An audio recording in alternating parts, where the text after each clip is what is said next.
While the Rotterdam godfather, Piet Koster, manages his affairs under the Spanish sun, his accomplice Robin is in the Netherlands constructing a prison in a warehouse. This prison includes specialized cells set up in shipping containers. This jail should allow them to lock up their enemies there. The drug war is in full swing in Rotterdam, as Robin points out in an encrypted message sent to his accomplice who is on site. They must die, including their dog. But what Piet Koster's group does not realize is that the authorities are carrying out an unprecedented operation, having discreetly infiltrated the messaging service EncroChat. This allows the police to read encrypted messages in real time, while criminals continue their activities as if nothing had happened. What seemed possible only in movies on TV was happening before our very eyes.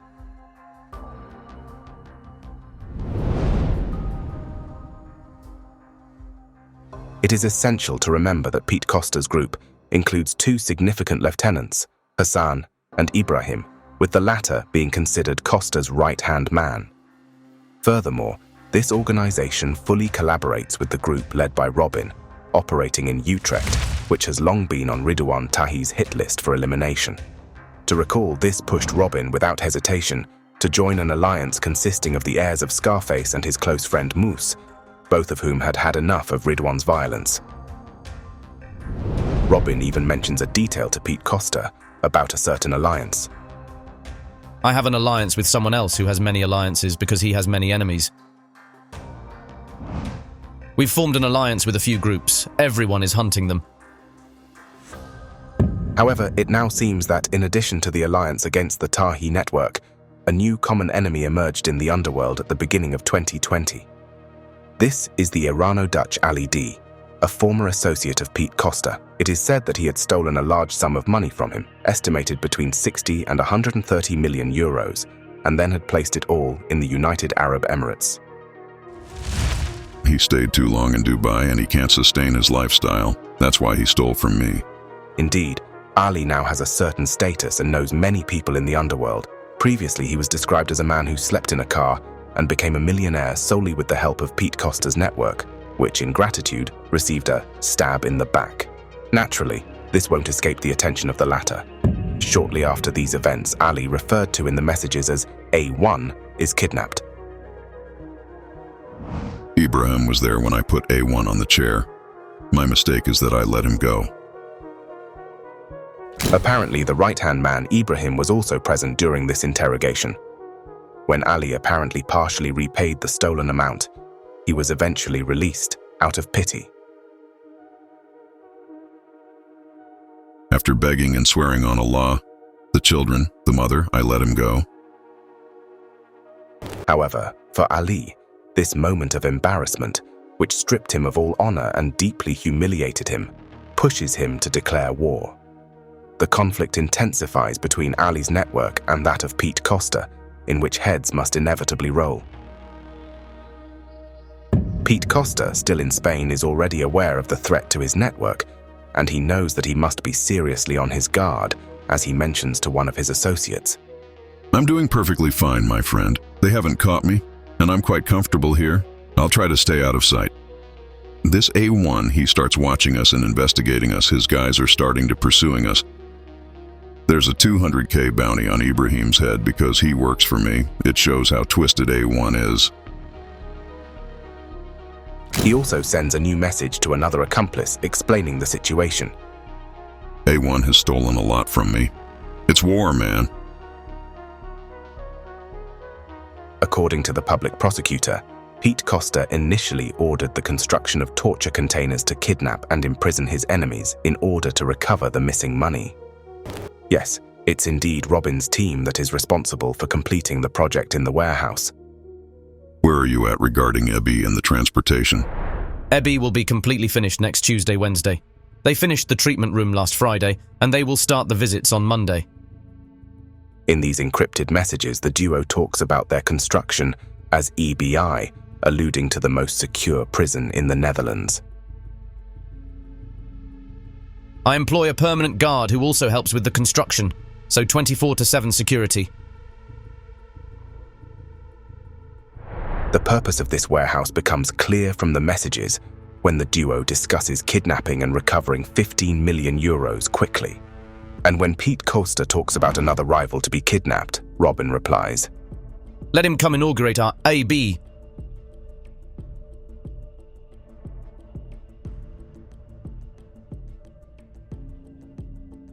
To understand how the police got on the trail of this prison, we need to go back to the year 2019 when Robin becomes a significant suspect within an organization involved in coke importation.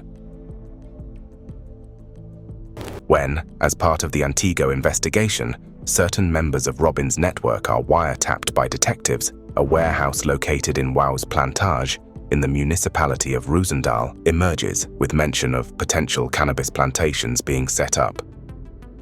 This warehouse appears to have been rented using payments made through accounts held by Emiliano B., who also jointly covers the rent for 2 apartments located above the New Babylon shopping center, where Robin resides. Indeed, a common strategy is to live at various unofficially registered addresses to evade rivals who are pursuing you. Avoiding the police is a bit more challenging, especially when, in April 2020, the authorities began collecting data directly from EncroChat devices for the first time. On April 8th, a user with the account name Slempo, attributed to Robin, sends photos showing shipping containers located in a warehouse under renovation, as well as a treatment chair equipped with straps to immobilize the arms and legs. The recipient of these photos, followed by a message, is a user with the account name Luxury Balloon, attributed to Pete Costa. 3x isolated. Even if you're right next to it, you won't hear anything. This isn't surprising, as most of the containers are almost completely soundproof, which means that even if someone screams loudly inside the cell, it's hard to hear from the outside. Great, get everything you think you'll need. Weapons and all that. Indeed, weapons are needed, because if people don't cooperate, it could end with shots aimed at the knees. I have 2 teams. The third final team will also be added. The observation team is already busy. All of this raises suspicions about Slempo's intentions, and the investigators intensify their efforts to locate the warehouse shown in the photo.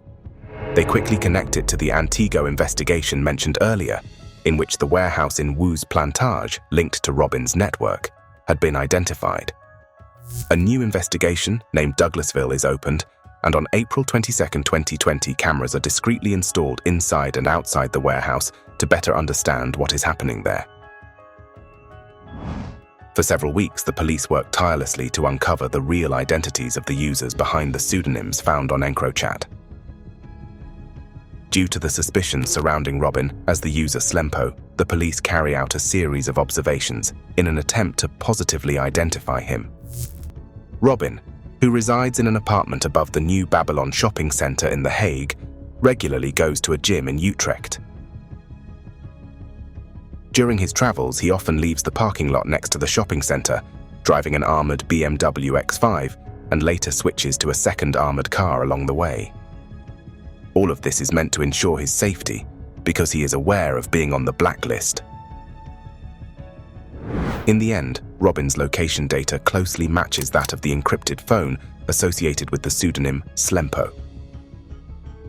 While some doubts may persist because there are moments where Robin is escorted for security reasons, meaning that someone else might use his phone in the car, for instance, subsequent observations by the police on the ground will ultimately confirm the initial assumption.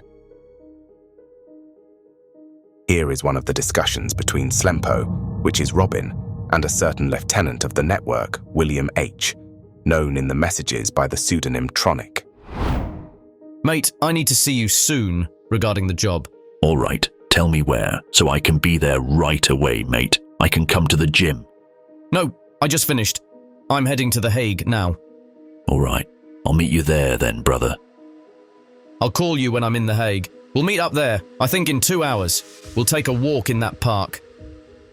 All right, sounds good.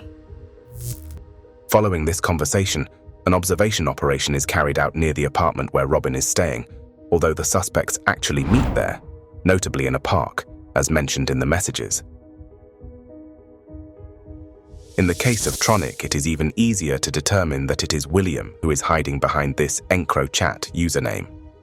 Indeed, on May 19, 2020, William was observed having a meeting in a KFC branch, and the next day, Tronic discusses it with Robin. Hello, brother. I was sick yesterday. I ate that damn KFC chicken.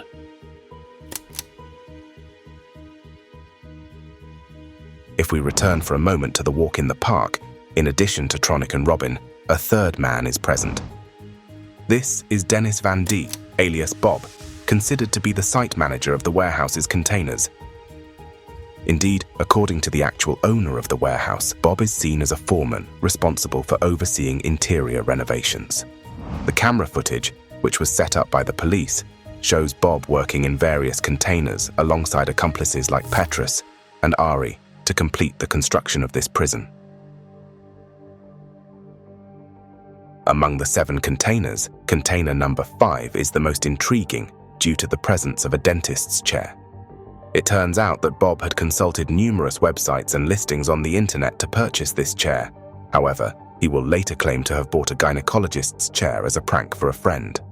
The warehouse camera footage, however, shows Bob putting a transparent bag over his own head and pulling it tightly with both hands to the back of his head, as if to suffocate himself, while his accomplices watch. Furthermore, on his phone, a note is found with words like "Django this film" and "How they chained these slaves," along with a shopping list to complete, as noted by Bob.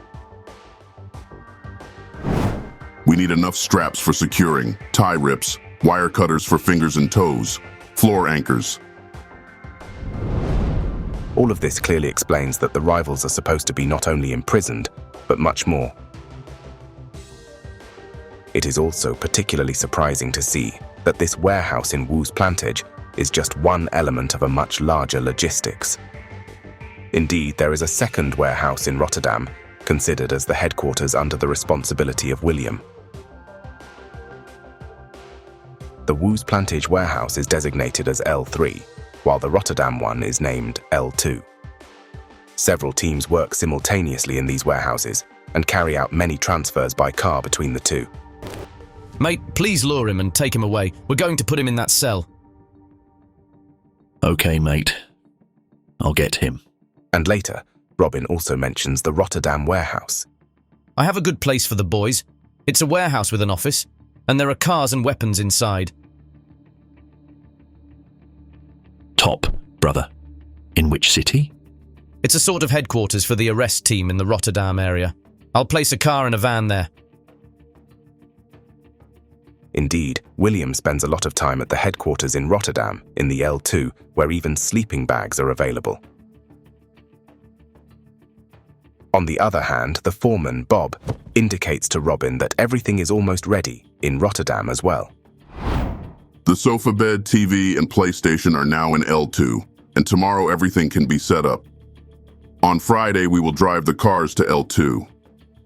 Subsequently, this message is forwarded from Robin to William, to which he adds, Look, brother, the boys are working hard. Everything is almost finished. L2 is your place to sleep. We even put a fast car, a van, and a motorbike outside. In other words, there are 3 teams working simultaneously. The first team, A, is tasked with picking up and delivering the enemies to the arrest headquarters in Rotterdam, referred to as L2. Then Team B is responsible for moving the enemies to the warehouse in Woos Plantage, known as L3. Finally, the third team is tasked with placing them in the appropriate containers, locking them up, and interrogating them. All of this requires trustworthy and highly professional individuals because the ultimate goal is clear. No one is allowed to escape.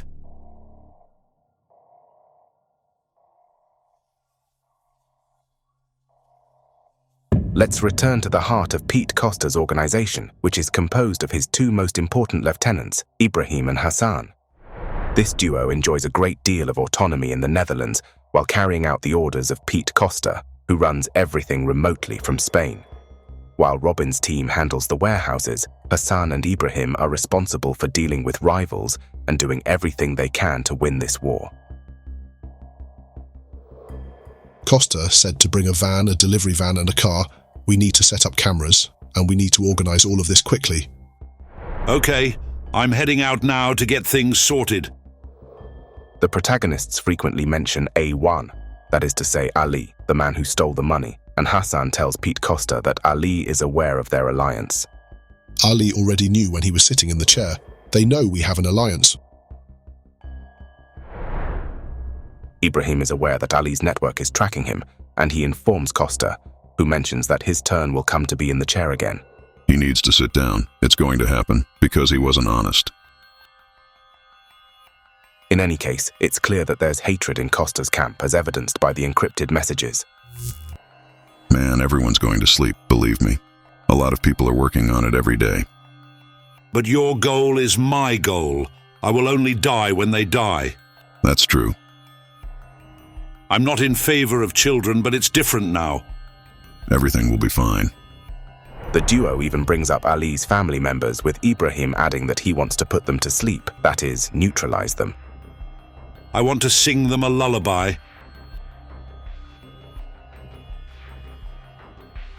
There is a strong bond between Pete Costa and Ibrahim, to the extent that the latter is sometimes referred to as his adopted son. He carries out various tasks for Costa, ranging from renting and delivering cars to arranging gifts for special occasions, such as Valentine's Day, for a woman with whom Costa had a child. Ibrahim also serves as the organization's accountant and treasury manager. The group seems to enjoy a lavish lifestyle, acquiring luxury cars like Mercedes Brabus or Audi Sport, and embarking on numerous business trips, including to Milan and Thailand. It's important to note that a former professional football player, Rashid B, is also implicated in a money laundering case related to the group. Rashid has known Pete Costa since their youth in Rotterdam and appears to have frequent interactions, especially with Ibrahim. Both attend the Anytime Fitness gym, sometimes even at night, as business discussions can take place there. Rashid is primarily accused of paying the rents for a house in Barcelona that would have been used by Pete Costa. These payments were preceded by cash deposits into Rashid's account, as were payments for plane tickets and hotel rooms for members of Costa's network. An amount of over €1 million was recorded in the group's accounting under the name Total Football Paid. While many elements indicate that Rashid plays a role in the group, he claims to only financially help his friends. Regarding the villa rented in Barcelona, it is not Costa's primary residence, as he owns a white villa with a sea view near Sant Andreu de Llavaneres, northeast of Barcelona. It's worth noting that there will not be sufficient evidence to charge Rashid in this case, and he will ultimately be acquitted.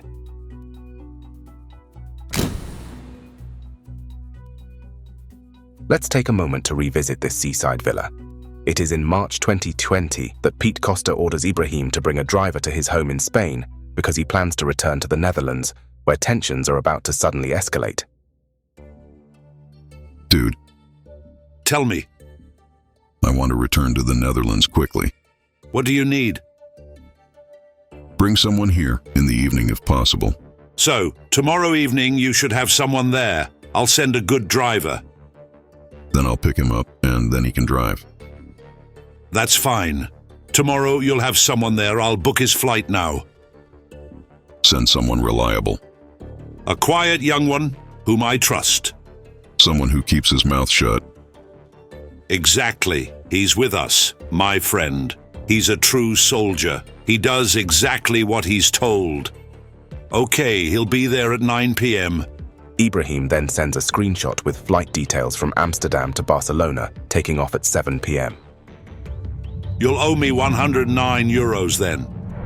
My friend, I'm going to ask you one thing. Please don't make him wait, because I don't have such a strong relationship with him to tell him to wait, and he's always punctual. I don't want to ruin the relationship, so please be there at 9:15 p.m. For a moment, it seems that Costa has some doubts, but nothing serious. Okay, buddy, if something goes wrong, I'm here. You know I would give anything for you. It'll be fine. No stress. The reason Costa is preparing to go to the Netherlands is not surprising. I won't look at myself in the mirror anymore until my list is complete. But they will all have their turn, sooner or later. How long will they hide?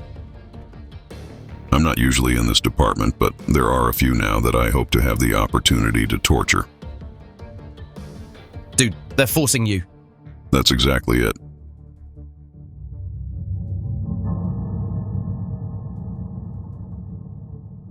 As for Ibrahim, who manages Costa's personal affairs, he also has a lot of information thanks to his corrupt contacts within the police. Here's how he explains that Hassan's girlfriend is involved in an investigation into VAT fraud related to an Audi SQ5, to which she has access in the company where she works. An investigation is underway on your wife or on her car in relation to money laundering. I'm telling you it so you are aware of that. That's what I read in the cops system. Yo, let me read it, it's important. It was the day she got scared. She came to my place, and that's where the cops checked us. Indeed, the police system recorded that on February 2nd, 2020, Ibrahim was checked in this Audi, Hassan's partner at the wheel, and the car was linked to an ongoing investigation. Police notes indicate that Ibrahim didn't particularly appreciate that road check. She was also detained afterward. They asked her questions and everything. So I'm linked to her. What exactly is noted? It's noted that this vehicle is the subject of an investigation, possibly related to money laundering. Okay, I know why actually. It's related to this company. Okay, but is it still in her name or the company's? No, it's in the company's name.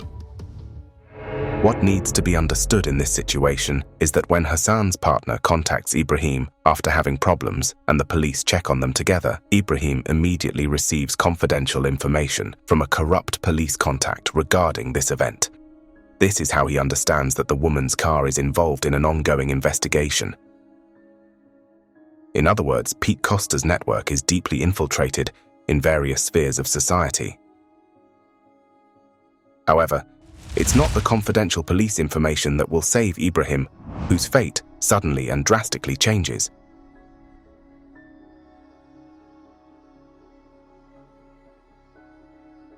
On May 10, 2020, Ibrahim visits his parents in Rotterdam to spend time with them during Ramadan. Everyone around him knows where he grew up and where his parents live, information that did not escape the rivals who were already waiting nearby in an Audi. Late, around 10 p.m., Ibrahim leaves the house and walks unsuspectingly to his death after being shot about 25 times. While the protagonists flee, their Audi is found on fire shortly after. Ultimately, Ibrahim's loyalty to his family and his nonchalant behavior cost him his life, especially since he had been warned several times by those around him that an attack was imminent. His network reacts immediately to this tragic news. He was really our guy, our team. They must die, including their dog. Everyone, man. Pete Costa, who has just lost his dearest friend, leaves his residence in Spain just an hour and a half later and heads to the Netherlands via France at high speed.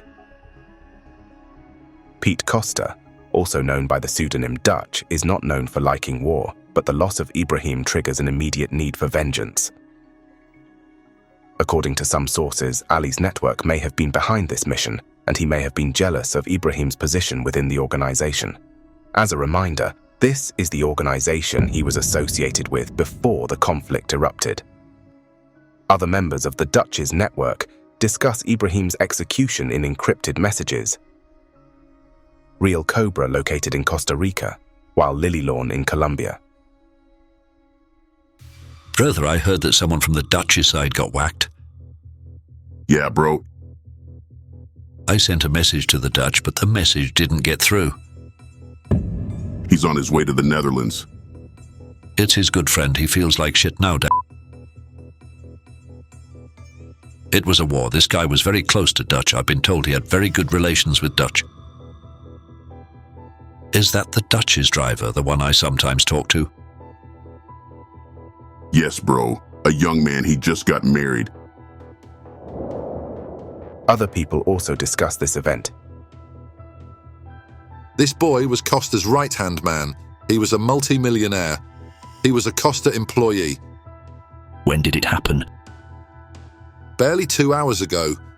Hatred rises in Pete Costa, as evidenced by a message sent 2 days later to Robin mentioning Ali's group. The entire group must die, and the family is also allowed. A little later, Robin mentions A1, meaning Ali. He will be stabbed to death. As for Hassan, his status now changes to that of Pete Costa's true right-hand man, and he is tasked with recovering part of the money in the reserves during this difficult time. We also have a problem. One of our boys was liquidated last week. We have to recover everything in the reserves, everything. Thankfully, most of them are cooperating, already 30 million recovered. That's great. Yeah, I'll back up everything now. Understood, it will go well. However, securing the money is one thing, neutralizing the rivals is another, and of crucial importance. Robin frequently communicates with Hassan regarding a list of individuals to apprehend. They are all in the Netherlands, so that says enough. They exchange photos of houses and target addresses, asserting that they won't back down and they won't stop until it's finished, and that it's too late to turn the page.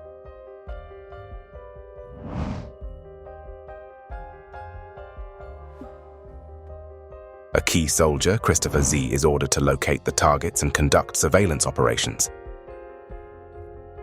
Just write the information on a piece of paper and then I'll check it out.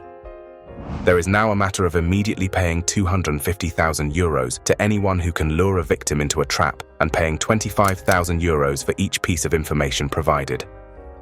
The surveillance team can earn up to 5,000 euros per day by providing accurate information about the target's addresses or license plate numbers. In the messages, Christopher is also referred to as patient or cancer, referencing his illness in May 2019, at the time when he had surgery and underwent cancer treatment. It seems that Robin is also offering Christopher additional work. Have you thought about this job to be the backup driver on the payroll? I'd love to be ready for you, but I need to sort some things out for myself first, and I can only do that by taking a quick break. I still need to pay back my friends, so if it goes well with the 2 cash ATMs, I'll be back in the game and able to do whatever I want. Man, find me this PS, and you'll be well rewarded. Forget about that cash ATM. How fast can you get that PS if you have all the resources available? Indeed, there is mention of locating an individual referred to as PS, who is also known as Pepe. However, Christopher prefers for the time being to focus on his plan to blow up ATMs to repay his friends. So, 2 weeks later, Christopher sends a message. I went to the lawyers for a while. I have to report for an interrogation on Tuesday. It seems that he needs to be questioned about an armed robbery and a potential ATM explosion. It appears that he has followed his previously mentioned plan and is now ready to deal with Pepe. This Pepe still has his belongings somewhere. That would be a nice bonus, haha. Otherwise, let's take his family hostage and tell him to transfer 30 million to Colombia or he won't see them again. They'll be safe and we'll have money for our vacations. Do you know where his wife and child are? It's really one of those hidden jackpot that no one realizes. Yeah, man, they're just at home. Ha ha ha. Where could we take them? We could ask for a ransom of 1,000 pieces. That would be great. I propose that you do your homework, haha. The team is ready to go. Accommodations are also available. Yeah, grabbing the wife and child is not difficult. However, it is crucial to remember that the authorities are monitoring encrypted messages in real time. Given the threat to Pepe's family, the decision to warn them is made. Pete Costa's network wrongly suspects that Christopher, alias the patient, might be involved in this leak of information. Don't say anything to this patient about our plans. I need to do some research. There has been a leak, and I want to know where it's coming from. The police warned someone yesterday. Yo, yeah, he probably knows something. No problem, my friend. Yes, I believe it should be manageable, but we shouldn't dismiss any possibilities. I requested information from him regarding this woman so we could determine her whereabouts and timing. He mentioned he would investigate, but I haven't received any updates since. And last night, they were urgently taken by the police at the mentioned address. Furthermore, we haven't had any leaks because no one else knew who was involved. What do you think? Maybe he thinks that targeting the woman and child went too far. Doubts arise about Christopher, as in practice he is one of the few who knows about the mission. Yes, the patient knows we're working. We thought we could speak freely. And please find out about this damn patient. We can't afford to let anything leak. However, the time available for research is rapidly diminishing as the police are increasingly tracking them. Indeed, throughout June, police surveillance continues. On 1st June 2020, Pete Costa becomes the center of attention when he is seen with Hassan on the restaurant's terrace of the Pavillon Malieveld, located next to a park in The Hague. The location is not surprising given its proximity to Robin's residence, who indeed joins the duo later, and they walk together while discussing. This kind of meeting is repeated several times, including 2 days later, when Pete Costa and Robin meet in a park, this time in Rotterdam. So 3:30 p.m., same place. Okay, it's good. This park in The Hague or Rotterdam? Let's do Rotterdam, man. Okay. All these meetings are a mine of valuable information for investigators who manage to identify more and more people hiding behind the usernames of the various encrypted phones. Unsurprisingly, time is running out for Pete Costa's network as the law enforcement authorities prepare for a large-scale operation that could be triggered at any moment.